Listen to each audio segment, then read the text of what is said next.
Sir, financial crisis kuda chala In question to you is, the farmer has given quite a land to you, so they agitated for the development of Amravati, and many cases were booked on them. So will there be a call for it also?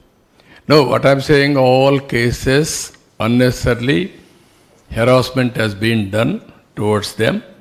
We will review everything. We will do justice for them.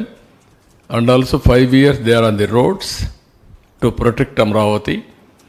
Ultimately they begged people, they collected some funds, they sold some money, some properties, or with their earnings, they spent huge money for courts by engaging advocates. Sir, Judiciary also sometimes justice. We have to do something, then only justice will be done. They have done everything possible. Now how to protect them, we will protect. CM sir, Vijay sir from ABP network sir. రెండు question sir. ఒకటి పొలిటికల్గా మీ vision ఇప్పుడు అలాగే ఉంది, 2014 ఆ టైంలో ఎలా ఉందో అమరావతికి సంబంధించి ఇప్పుడు అలాగే ఉంది. కాకపోతే ఆ టైంలో మీకు ఎదురుదెబ్బ జరిగింది ఎలక్షన్స్లో, అంటే మిగతా ప్రాంతాల్లో వదిలేయండి, ఎక్కడైతే మీరు డెవలప్ చేయాలనుకున్నారో ఇక్కడే మీకు పార్టీ ఎదురుదెబ్బ తగిలింది. కానీ 5 ఏళ్ళు గడిచేసరికి ఒక ట్రెమెండస్ విక్టరీ అయితే వాళ్ళు మీకు ఇచ్చారు. అంటే ఈ ట్రాన్సిషన్ని మీరు ఎలా చూస్తున్నారు? మీ విజన్ని వాళ్ళు అప్పుడు అర్థం చేసుకోలేకపోయారా?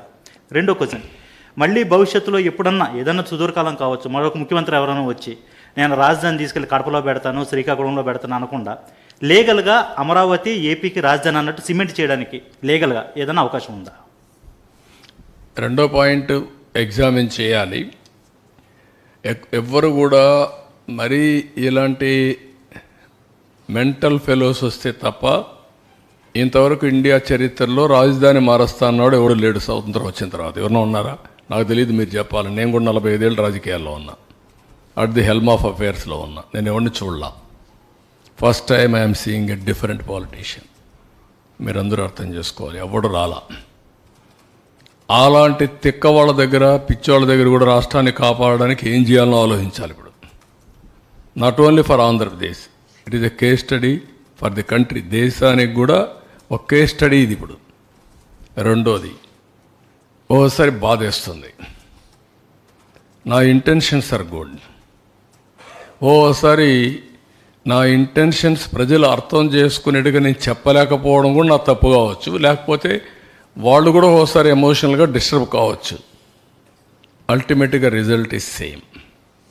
నేను సఫర్ అయ్యా, రాష్ట్రం సఫర్ అయింది, అందరం సఫర్ అయ్యాం. హైదరాబాద్ కూడా మీరు ఒకసారి చూస్తే, నేను ఆ రోజు 2004లో కానీ హైదరాబాద్లో కానీ కంటిన్యూ అయింటే ఇంకొక లెవెల్కి వెళ్ళిపోయింది. అది మళ్ళా 10 ఏళ్ళు పట్టింది.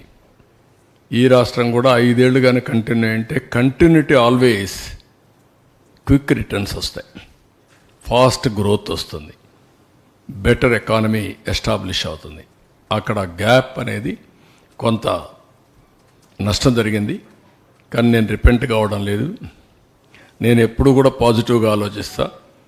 ఏది జరిగినా మళ్ళీ దాన్ని అక్కడి నుంచి స్టార్ట్ చేసి ముందు తీసుకుపోవడం తప్ప ఎనిక్కిపోయే సమస్య ఉండదు.